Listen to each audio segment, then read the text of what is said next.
അപ്പോൾ എല്ലാവർക്കും നമ്മുടെ ചാനലിൻ്റെ പുതിയ വീഡിയോയിലേക്ക് സ്വാഗതം.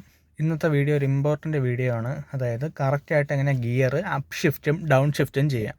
മിക്ക ആൾക്കാരും ഗിയർ മാറാൻ പഠിച്ചെങ്കിലും അപ്പ് ഷിഫ്റ്റിൻ്റെ ഡൗൺ ഷിഫ്റ്റിൻ്റെ ടൈം എപ്പോഴൊക്കെയാണ് മാറേണ്ടതെന്നത് ഉള്ള കാര്യത്തിലൊരു ധാരണ കുറവാണ് മിക്ക ആൾക്കാർക്കും. അപ്പോൾ അവർക്കായിട്ടുള്ളതാണിത്. അപ്പോൾ നമുക്ക് ഡയറക്റ്റ്ലി വീഡിയോയിലേക്ക് കിടക്കാം. അതിനുമുമ്പ് ഒരു കാര്യം പറയട്ടെ, ഇത് നമ്മുടെ ഡ്രൈവിംഗ് റിലേറ്റഡ് വീഡിയോയുടെ 3ാമത്തെ വീഡിയോ ആണ്. അപ്പോൾ ഒരു പ്ലേലിസ്റ്റ് ക്രിയേറ്റ് ചെയ്തിട്ടുണ്ട്. നിങ്ങൾക്ക് ആവശ്യമുള്ള വീഡിയോ അതിലുണ്ടോ എന്ന് നിങ്ങൾക്ക് സെർച്ച് ചെയ്യാവുന്നതാണ്.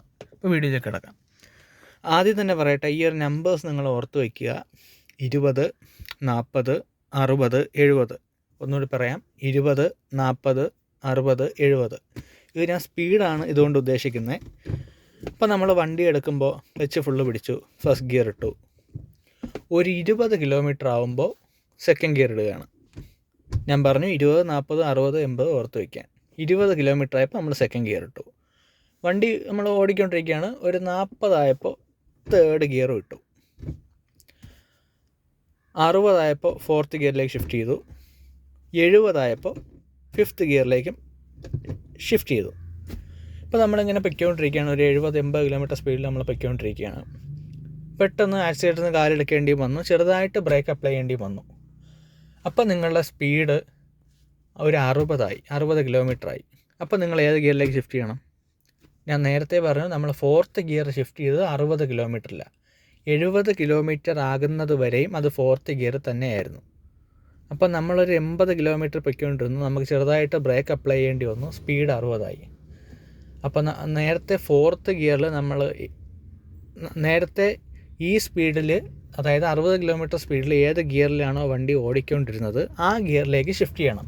അതായത് 60 കിലോമീറ്റർ നമ്മൾ ഓടിയത് ഫോർത്ത് ഗിയറിൽ, അപ്പോൾ നേരെ ഫോർത്തിലേക്ക് ഷിഫ്റ്റ് ചെയ്യണം. ഇമ്പോർട്ടൻ്റ് ആയിട്ടുള്ള കാര്യമെന്ന് പറഞ്ഞാൽ സ്പീഡ് കുറഞ്ഞതിന് ശേഷം മാത്രമേ ഗിയർ ഷിഫ്റ്റ് ചെയ്യാവൂ. ആദ്യമേ ഗിയർ ഷിഫ്റ്റ് ചെയ്യരുത്. ഇപ്പോൾ നമ്മൾ ഫിഫ്ത്ത് തന്നെ പൊയ്ക്കൊണ്ടിരിക്കുക, ഒരു 80 കിലോമീറ്റർ സ്പീഡിൽ ചെറുതായിട്ട് ബ്രേക്ക് അപ്ലൈ ചെയ്യേണ്ടി വന്നു. അപ്പോൾ സ്പീഡ് 50 ആയി. നമ്മൾ 50 കിലോമീറ്റർ സ്പീഡിൽ ഏത് ഗിയറിലാണ് പോയത്? 40 ആയപ്പോൾ നമ്മൾ തേർഡിലേക്ക് ഷിഫ്റ്റ് ചെയ്തു. 60 ആവുന്നത് വരെയും അത് തേർഡ് ഗിയർ തന്നെയാണ്. 60 കിലോമീറ്ററിലാണ് നമ്മൾ ഫോർത്ത് ഗിയറിലേക്ക് ഷിഫ്റ്റ് ചെയ്തത്. അപ്പോൾ 80 കിലോമീറ്റേഴ്സ് പോകുന്ന വണ്ടി ചെറുതായിട്ട് ബ്രേക്ക് അപ്ലൈ ചെയ്തപ്പോൾ 50 കിലോമീറ്റേഴ്സ് ആയെങ്കിൽ നമ്മൾ ഏത് ഗിയറിലേക്ക് ഇടേണ്ടേ? Third gear. നിങ്ങൾക്ക് ഒന്നീ ഫോർത്ത് നിന്ന് ഇങ്ങനെ പോവാം സ്പീഡ് കുറയുന്നതനുസരിച്ച്, അല്ലെങ്കിൽ ഡയറക്റ്റ് ഫിഫ്ത്ത് നിന്ന് ന്യൂട്രലിലേക്കാക്കി തേർഡിലേക്ക് ഇടുക, ക്ലച്ച് ഫുള്ള് റിലീസ് ചെയ്യുക. സിമ്പിൾ. ഇപ്പോൾ നമ്മൾ ഫിഫ്ത്ത് ഗിയർ തന്നെ പൊയ്ക്കൊണ്ടിരിക്കുകയാണ്. മുമ്പിലൊരു സ്പീഡ് ബ്രേക്കർ കണ്ടു. അപ്പോൾ നമ്മൾ ആക്സിലേറ്ററിൽ നിന്ന് കാലെടുത്തു, ഫിഫ്ത്ത് ഗിയർ പോവുകയാണ്. ബ്രേക്കും കൂടി അപ്ലൈ ചെയ്തപ്പോൾ 20 കിലോമീറ്റർ സ്പീഡായി. അപ്പോൾ നമ്മൾ ഏത് ഗിയർ അപ്ലൈ ചെയ്യും?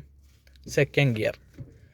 ഇപ്പോൾ 20 എന്നുള്ള ഒരു 15 ആയാൽ തന്നെയും സെക്കൻഡ് ഗിയറിന് ഇട്ടാൽ മതി. ഓടിക്കൊണ്ടിരിക്കുന്ന വണ്ടി ഒരു കാരണവശാലും വണ്ടി നിൽക്കാതെ ഫസ്റ്റ് ഗിയർ ഇടേണ്ട ആവശ്യമില്ല. ഇത് മാത്രമേ നിങ്ങൾ പ്രത്യേകിച്ച് മനസ്സിലാക്കേണ്ടതായിട്ടുള്ളൂ. അതായത് ഓടിക്കൊണ്ടിരിക്കുന്ന വണ്ടി ഇപ്പോൾ 20 എന്നുള്ള ഒരു 15 കിലോമീറ്റേഴ്സ് ആയാലും നിങ്ങൾ സെക്കൻഡ് ഗിയറിലിട്ടാൽ വണ്ടി ഓടും.